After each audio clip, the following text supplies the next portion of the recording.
স্থানীয় সরকার আইন সংশোধনের সুপারিশ চূড়ান্ত। প্রার্থী হতে পারবেন না এমপিওভুক্ত শিক্ষক, বিল খেলাপিরা। পরিবর্তন হচ্ছে আইন শৃঙ্খলা বাহিনীর সংজ্ঞা। রাজনৈতিক মামলা প্রত্যাহারে নারী নির্যাতন মামলা বিবেচনা নয় বললেন আইনমন্ত্রী। ব্যবস্থা নেওয়া হচ্ছে ফ্যাসিস্ট সমর্থক কর্মকর্তা কর্মচারীদের বিরুদ্ধে, জানালেন তথ্য উপদেষ্টা। রাষ্ট্রপতি জিয়া হত্যায় জড়িত মোজাফফরকে বৃহস্পতিবার ট্রাইব্যুনালে হাজির করার নির্দেশ। আয়নাঘর পরিদর্শনে যাবেন 3 বিচারক। দেখছিলেন সংবাদ শিরোনাম। স্থানীয় সরকারের আইন সংশোধনের সুপারিশ চূড়ান্ত করেছে নির্বাচন কমিশন। সেনা মোতায়েনের সুযোগ সৃষ্টিতে আইনশৃঙ্খলা বাহিনীর সংজ্ঞায় সশস্ত্র বাহিনী অন্তর্ভুক্তকরণ বিষয়ে সুপারিশমালা চূড়ান্ত করেছে সংস্থাটি। এমপিওভুক্ত শিক্ষা প্রতিষ্ঠানের শিক্ষক অংশ নিতে পারবেন না। এছাড়া দ্বৈত নাগরিক, ঋণ খেলাপি এবং ঋণ খেলাপির গ্যারান্টার ও বিল খেলাপিদের স্থানীয় সরকার নির্বাচনে প্রার্থী হওয়ার অযোগ্য ঘোষণার নীতিগত সিদ্ধান্ত নিয়েছে কমিশন। বিস্তারিত সৈকত সাদিকের প্রতিবেদনে। স্থানীয় সরকার নির্বাচন নিয়ে আলোচনা চলছে সরকার ও নির্বাচন কমিশনের মধ্যে। এই নির্বাচনে আইনগত নানা বিষয় নিয়ে মঙ্গলবার দীর্ঘ বৈঠক করে নির্বাচন কমিশন।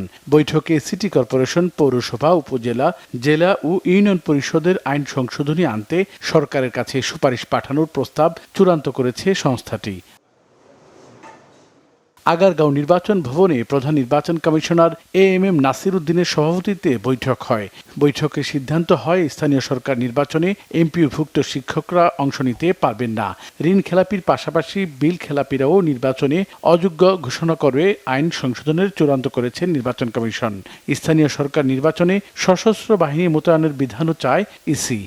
আইন প্রয়োগকারী সংস্থা সবগুলো আইনে এটা সেভাবে নাই, কাজে আমরা মনে করি যে সবগুলো আইনে এটা ইনক্লুড করা উচিত। এমপিওভুক্ত শিক্ষকগণ যেন নির্বাচনে অংশগ্রহণের অযোগ্যতা হয়। ঋণ খেলাপি বলে যে বিষয়টা আছে, যে দুটো ক্ষেত্র এখানে হচ্ছে বন্ধকদাতা এবং গ্যারান্টার। তো যিনি ব্যক্তিগতভাবে বন্ধকদাতা তিনি তো আছেনই, কিন্তু গ্যারান্টার যারা তাদেরকেও ঋণ খেলাপি হিসেবে অযোগ্য করার একটা কথা প্রস্তাবনাটা আমরা নীতিগতভাবে সম্মত হয়েছি। ইউনিয়ন পরিষদ, পৌরসভা দিয়ে স্থানীয় সরকার নির্বাচনের ধাপ শুরু হতে পারে। আইন সংশোধনের জন্য দ্রুত সরকারের কাছে প্রস্তাব পাঠাবে বলে জানায় ইসি সচিব। আমরা আমাদের দিক থেকে মনে করেছি এটা সুপারিশ করা যায়, সেই জন্য আমরা সুপারিশগুলো পাঠাবো। রাখা বা না রাখার যার এখতিয়ার তিনি করবেন। ইলেকশনের শিডিউল যেদিন হবে সেদিন আমি আপনাদেরকে অতীতেও বলেছি 5 মিনিটের মধ্যে আপনাদের জানাবো। আমি ঠিক 5 মিনিটের মধ্যে আপনাদেরকে জানিয়ে দেবো। 31 আগস্ট ভোটার তালিকা চূড়ান্ত হচ্ছে। এরপর স্থানীয় সরকার নির্বাচনের তফসিল ঘোষণা হতে পারে। আচরণ বিধিমালাগুলো। সৈকত সাদিক, বাংলা ভিশন, ঢাকা। রাজনৈতিক হয়রানিমূলক মামলা প্রত্যাহারের ক্ষেত্রে ধর্ষণ ও যৌতুকের জন্য স্ত্রীকে হত্যা মামলা বিবেচনায় আসবে না। আদালতে প্রমাণের ভিত্তিতেই এসব মামলা নিষ্পত্তি হবে, জানিয়েছেন আইনমন্ত্রী মোহাম্মদ আসাদুজ্জামান। সকালে সচিবালয়ে 10 জেলায় মামলা পূর্বক মধ্যস্থতা কার্যক্রম উদ্বোধন অনুষ্ঠানে আইনমন্ত্রী জানান, দেশে 45 লাখ মামলা বিচারাধীন। মামলার আগে বাধ্যতামূলক মধ্যস্থতা এবং মিডিয়েশন প্রক্রিয়ার মাধ্যমে 1 বছরে মামলার সংখ্যা 25 লাখে কমিয়ে আনা হবে। আইনগত সহায়তা প্রদান কেন্দ্রের কার্যক্রম চলমান থাকায় মামলার সংখ্যা কমে এসেছে।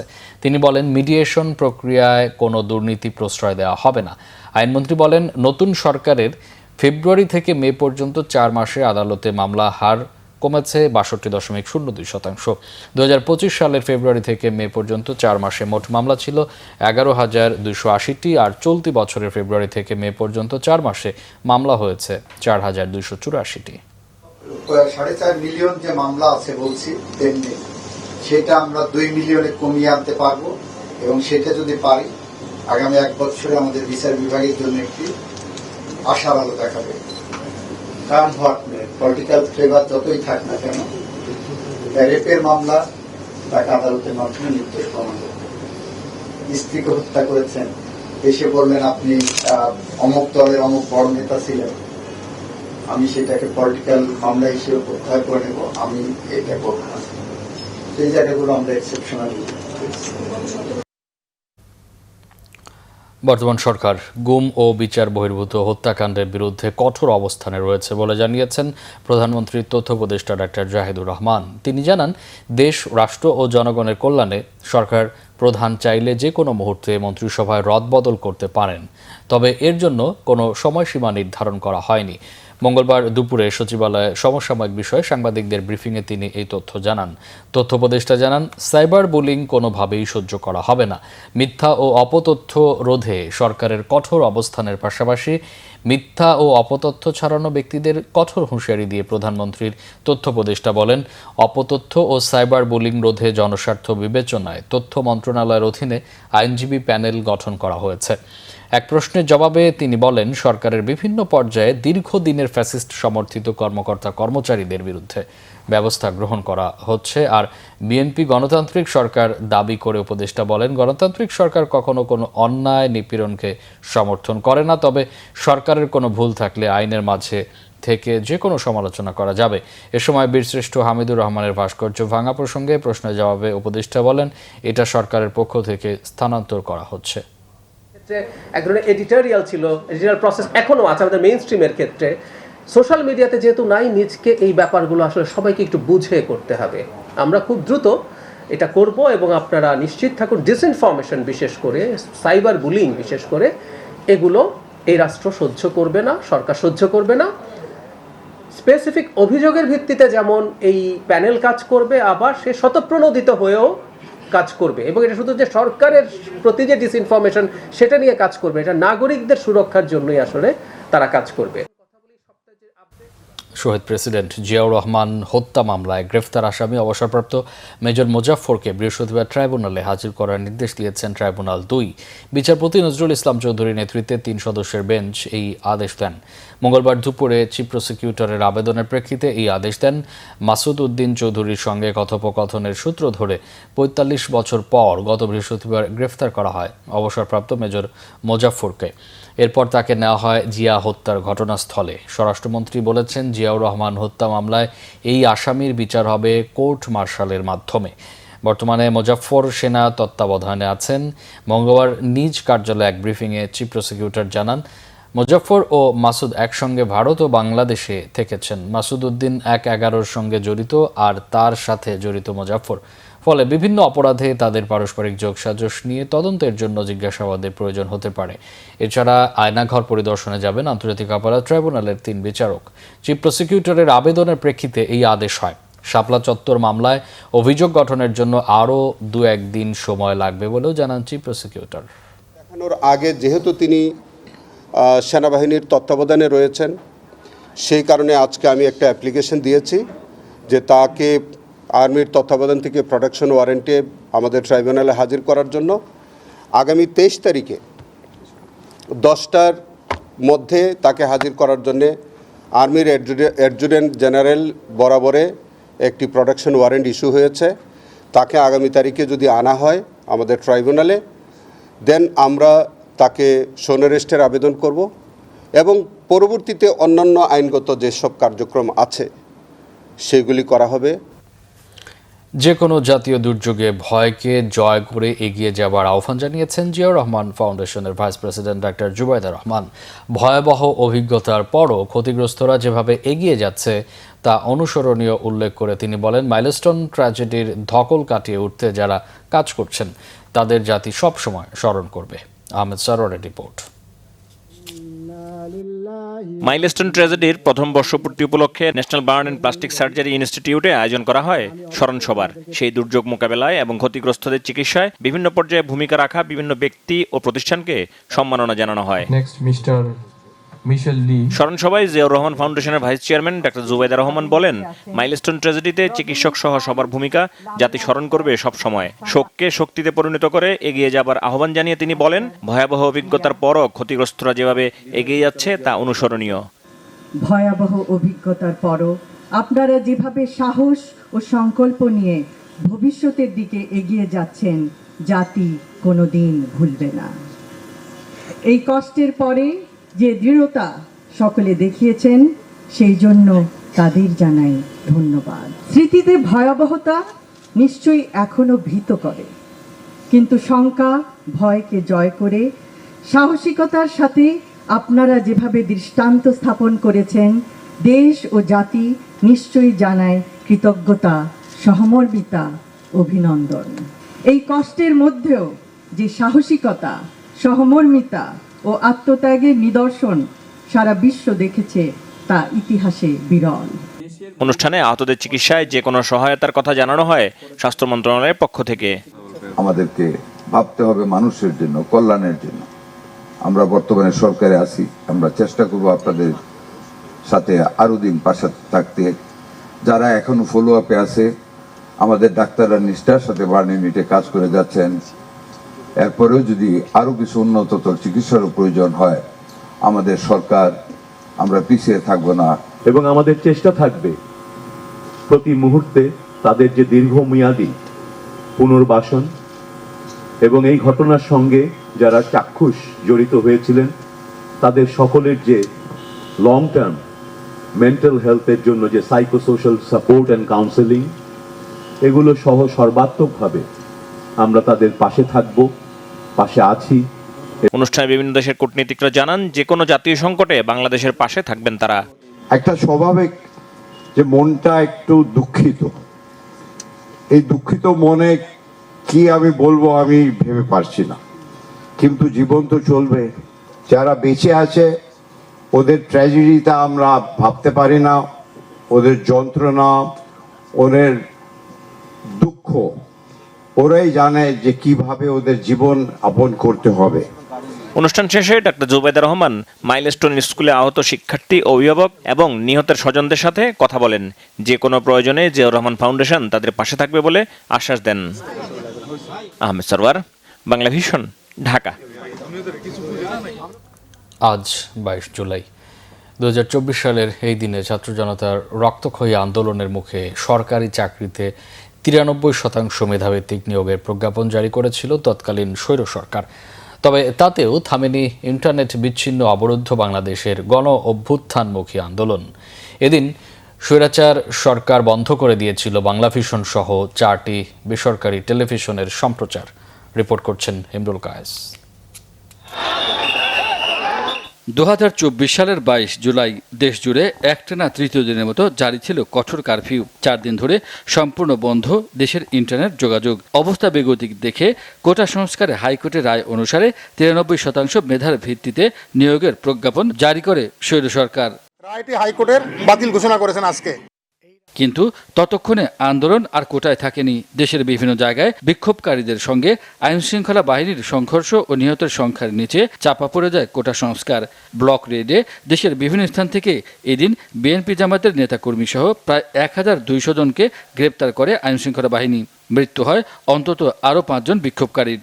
ইন্টারনেট সেবা বন্ধ থাকায় মানুষের চোখ ছিল টিভিতে। জনতা যাতে সঠিক তথ্য না পায় সেজন্য স্বৈর সরকার এদিন দুপুর 2টার সংবাদের আগে দ্বিতীয়বারের মতো 30 মিনিট সম্প্রচার বন্ধ করে দেয় বাংলা ভিশন সহ আরও 3টি বেসরকারি চ্যানেলের। কারফিউর কারণে প্রধান সড়কগুলোতে শিক্ষার্থীদের উপস্থিতি কিছুটা কমে যায়। ক্ষোভের আগুন ছড়িয়ে পড়ে শহরের অলিগলিতে। ব্যবসায়ীদের সাথে বৈঠকে আন্দোলন নিয়ন্ত্রণে আরও কঠোর অ্যাকশনে যাওয়ার ঘোষণা দেন স্বৈরাচারী শেখ হাসিনা। বিএনপি জামাত এরা একসাথে। ইমরুল কায়েস, বাংলা ভিশন, ঢাকা। 2027 সালের হজের জন্য 2টি সরকারি হজ প্যাকেজ ঘোষণা করেছে সরকার। বিগত 2টি সরকারের তুলনায় 2027 সালে হজ ফ্লাইটের বিমান ভাড়া 24,830 টাকা কমিয়ে 1,30,000 টাকা নির্ধারণ করা হয়েছে বলে জানিয়েছেন ধর্মমন্ত্রী কাজী শাহ মোফাজ্জল হোসেন কায়কোবাদ। প্রধানমন্ত্রী তারেক রহমান আল্লাহর মেহমানদের সর্বোচ্চ সেবাদানের নির্দেশনা দিয়েছেন বলে জানান ধর্মমন্ত্রী। মহিবুল্লাহ মহিবের রিপোর্টে বিস্তারিত। 2027 সালের মে মাসে হবে পরবর্তী হজ। পবিত্র হজের বেশ বাকি থাকলেও এরই মধ্যে সরকারিভাবে শুরু হয়েছে হজ যাত্রার কার্যক্রম। মঙ্গলবার সকালে সচিবালয়ে 2027 সালের হজের প্যাকেজ ঘোষণা করেন কাজী শাহ মোহাম্মদ হুসাইন কায়কোবাদ। মাধ্যমে গণমাধ্যম সমূহকে ধর্মমন্ত্রী এ সময় বলেন, প্যাকেজ 1 খরচ নির্ধারণ 6,15,263 টাকা এবং প্যাকেজ 2 এর খরচ 5,05,648 টাকা। সেই সাথে বেসরকারি সাধারণ হজ প্যাকেজের খরচ নির্ধারণ করা হয়েছে 5,13,648 টাকা। 2026 সালে মিনা আরাফা এবিসি ও ডি মোট 4টি সার্ভিস প্যাকেজ ছিল, কিন্তু 2027 সালে হজের সার্ভিস প্যাকেজ হবে 3টি। ডি সার্ভিস প্যাকেজটি থাকছে না। এছাড়া 2027 সালে হজে হাফ বোট ক্যাটারিং বাধ্যতামূলক করা হয়েছে। এই সকল উদ্যোগের কারণে হজযাত্রীদের সেবার মান বৃদ্ধি পাবে বলে আমি আশা করি। মন্ত্রী জানান 2027 সালের হজে সৌদি আরব 3টি সার্ভিস প্যাকেজ চালু করেছে, তবে আগের ডি প্যাকেজটি এবার আর থাকছে না বলেও জানান তিনি। অতীতে হজ নিয়ে নানা অনিয়মের কথাও তুলে ধরেন ধর্মমন্ত্রী। তবে একটা জিনিসই আল্লাহর কাছে শুকরিয়া আদায় করা উচিত, মাননীয় প্রধানমন্ত্রীর নির্দেশে যেখানে 2 লক্ষ টাকা ভাড়া ছিল, পৃথিবীতে কোনোদিন দেখেছেন আপনারা যে কমেছে এই জিনিসটা? পৃথিবীতে কখন আপনারা এখানে একমাত্র মাননীয় প্রধানমন্ত্রী তারেক রহমান সাহেব পারছেন বিমান ভাড়াকে কমাতে। পৃথিবীতে কোথায়ও না, সবখানেই বাড়ে। যেখানে 2 লক্ষ টাকা ছিল সেখানে 1,30,000 টাকা। ইনশাল্লাহ আগামীতে আল্লাহ যদি সহি সালামত তাকে আরো কমবে মনে হয়। হজ ব্যবস্থাপনায় শৃঙ্খলা ফেরাতে সরকারের নানা উদ্যোগের কথা তুলে ধরেন তিনি। মুহিবুল্লাহ মুহিব, বাংলা ভিশন, ঢাকা। বিশেষ চাহিদা সম্পন্ন শিশুদের নিয়ে কাজ করার প্রতিষ্ঠানগুলো করমুক্ত করতে উদ্যোগ নেওয়ার আশ্বাস দিয়েছেন তথ্যমন্ত্রী জহিরুদ্দিন স্বপন। মঙ্গলবার সন্ধ্যায় গুলশানে স্কুল ফর গিফটেড চিলড্রেন বিশেষ চাহিদা সম্পন্ন শিশুদের অংশগ্রহণে আয়োজিত সাংস্কৃতিক অনুষ্ঠানের প্রধান অতিথির বক্তব্যে একথা বলেন তিনি। বিশেষ চাহিদা সম্পন্ন শিশুদের সার্বিক উন্নয়ন, সামাজিক স্বীকৃতি ও তাদের অধিকার নিশ্চিতে বর্তমান সরকারের দৃষ্টিভঙ্গি ও গুরুত্বপূর্ণ প্রতিশ্রুতি তুলে ধরেন মন্ত্রী। জানান, অটিস্টিক, ডাউন সিনড্রোম সহ বিশেষ চাহিদা সম্পন্ন শিশুরা মূলধারায় কোনো বাধা ছাড়াই বড় হতে পারে। সুপ্ত প্রতিভা বিকাশে তারা যেন সমান সুযোগ পায় তা নিশ্চিত করার উপর জোর দেন তথ্যমন্ত্রী।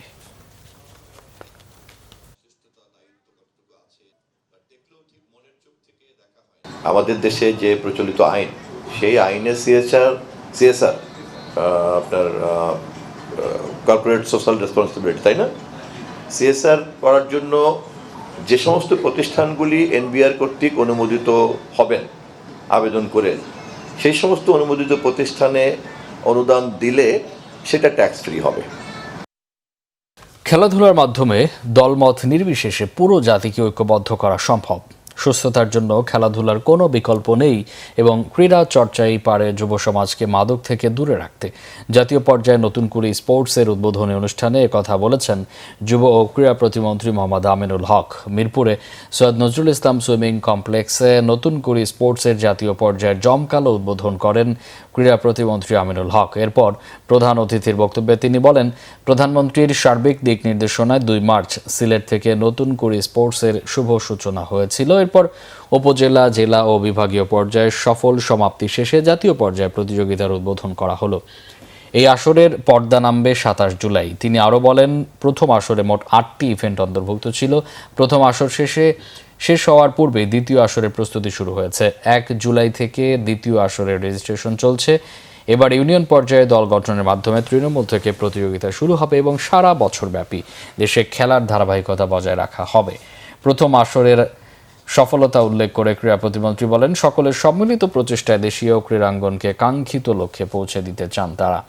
প্রতিযোগিতায় যারা ভালো পারফরমেন্স করবে, বিকেএসপিতে তাদের উচ্চতর পড়াশোনা ও পেশাদার খেলোয়াড় হবার সার্বিক দায়িত্ব সরকার গ্রহণ করবে। অনুষ্ঠানে সভাপতিত্ব করেন যুব ও ক্রীড়া সচিব মোহাম্মদ মাহবুবুল আলম। সংবাদ শেষ করব, শিরোনামগুলো আরেকবার জানিয়ে দিই।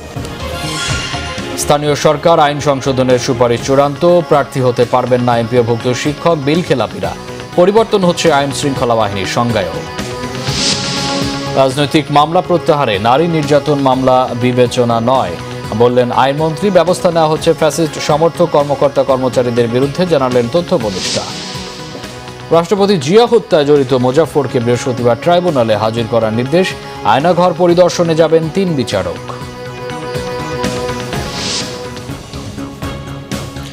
এই ছিল এখনকার মতো। পরে সংবাদ সকাল 7:30টায় দেখার আমন্ত্রণ রইল। এছাড়া বাংলা ভিশন সংবাদ ও সংবাদ সংশ্লিষ্ট অনুষ্ঠান দেখতে ভিজিট করুন www.bfnews24.com ও facebook.com/banglavisionnews এবং সাবস্ক্রাইব করুন youtube.com/banglavisionnews।